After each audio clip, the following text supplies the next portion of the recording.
3h12, lá na capital federal, em Brasília, onde está o IBGE, tem outros assuntos importantes. Reforma ministerial é um deles e o João Pedro Melo conta pra gente qual é a última. Fala, João Pedro.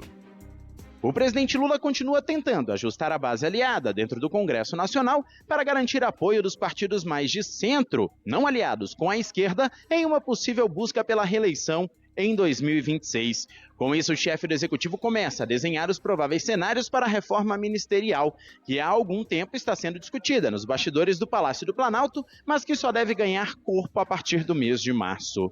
Os sinais ainda não estão claros de como essa troca pode ocorrer, já que em alguns momentos existe a expectativa de que Lula faça uma mudança ampla no primeiro escalão do governo, com a ideia de trocar ministros com trabalho mal avaliado e reorganizar partidos aliados, ao mesmo tempo que ele também pode fazer mudanças pontuais, inclusive sem trocar ministérios que estão próximos dele, como o chefe da Casa Civil, Rui Costa, e o ministro da Fazenda, Fernando Haddad. O fato é que as eleições para as mesas diretoras do Senado e da Câmara devem influenciar em algumas decisões tomadas por Lula, como destaca o cientista político André César. A reforma ministerial, creio que ela vai sair em um momento em breve. A gente não sabe a dimensão, a escala dela, mas ela também vai ser uma espécie de resposta, um outro movimento em cima dessa nova realidade parlamentar. Mesmo porque a agenda da oposição é pesada, é forte, e a gente sabe que a base não é sólida, longe disso, então serão muitas dificuldades. A presidente do PT, Gleisi Hoffmann, pode ocupar a Secretaria-Geral da Presidência, que é, em tese, a responsável por articular o contato entre o Palácio do Planalto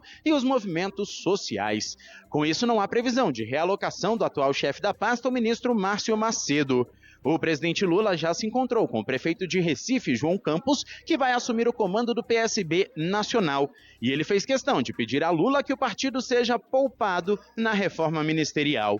Também são esperadas conversas com as bancadas do PSD e do MDB na Câmara, assim como aliados de primeira ordem no Senado Federal. Uma outra medida que pode ser tomada é uma espécie de dança envolvendo os Ministérios da Defesa e da Indústria e Comércio. Com isso, Geraldo Alckmin assumiria a vaga de José Múcio e o senador Rodrigo Pacheco assumiria a Indústria e Comércio.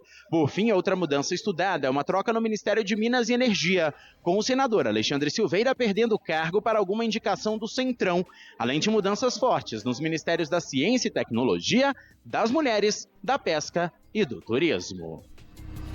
Além disso, tem a Gleisi Hoffmann, que deveria, ou deve, pelo menos parece ter sido convidada para assumir a Secretaria-Geral da Presidência, que tem status de ministério e acomodaria a Gleisi Hoffmann depois dela sair da presidência do partido. Mas tudo tem só um objetivo, que é compor a base. Agora a pergunta que eu faço, Zaidan, a base tem algum fundamento quando não há popularidade do governo? A gente já viu outras histórias muito parecidas, em que não adianta ter base se o apelo popular não for bastante razoável. Claro, claro. Até porque essa base se afasta quando não encontra apoio popular, né? Se ela percebe que a outra canoa com perspectivas melhores, ela salta para outra canoa. É uma base infiel, né?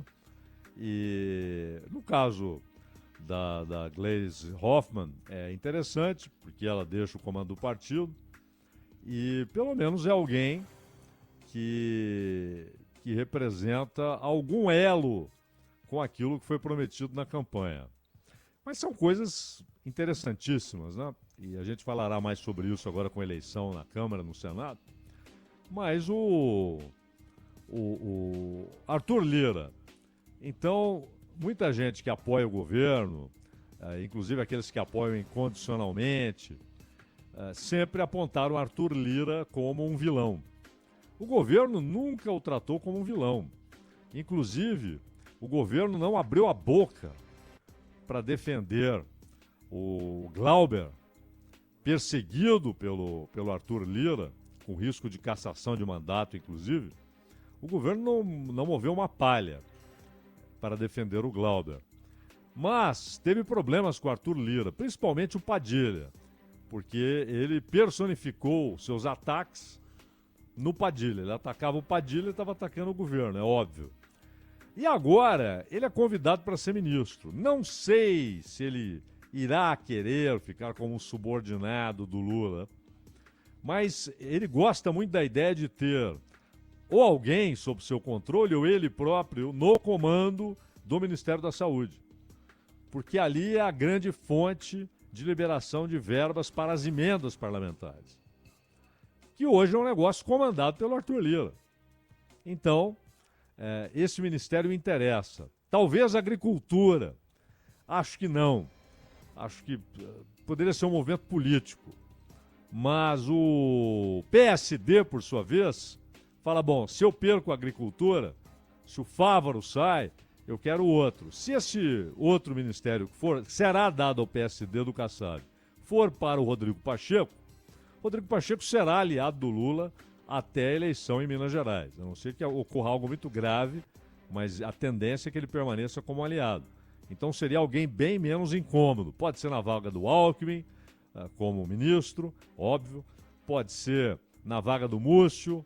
Mas, por enquanto, é tudo especulação. O fato é que o governo quer agradar esses partidos, quer atrair esses partidos e imagina que com isso, além de ter voto no Congresso, e não há nenhuma garantia, como nunca houve, esses mesmos partidos que têm ministros votaram contra o governo a maioria das vezes, derrubaram vetos do Lula, sem nenhuma parcimônia, e o fato é que, além disso, o governo quer costurar uma aliança para 2026. E não conseguirá. Ele não conseguirá ter a aliança que ele imagina. Pode ter apoios ocasionais, levar o cara para o ministério pode sim significar lá na frente algum apoio, mas ele não deve contar com União Brasil, com MDB, com PSD, inevitavelmente apoiando a candidatura do Lula ou de quem ele indicar, só porque eles têm ministros. Esses caras não agem assim. Eles estão de olho nos ministérios, porque ali saem as autorizações para a liberação de verbas para as emendas, né, Ronald? Exatamente. E por isso houve essa grita toda, né, em cima da liberação das emendas. E, aliás, nós vamos tratar ainda hoje desse assunto com a ação do Flávio Dino barrando a liberação dessas emendas. A contragosto do governo, né, para ficar bem claro, né?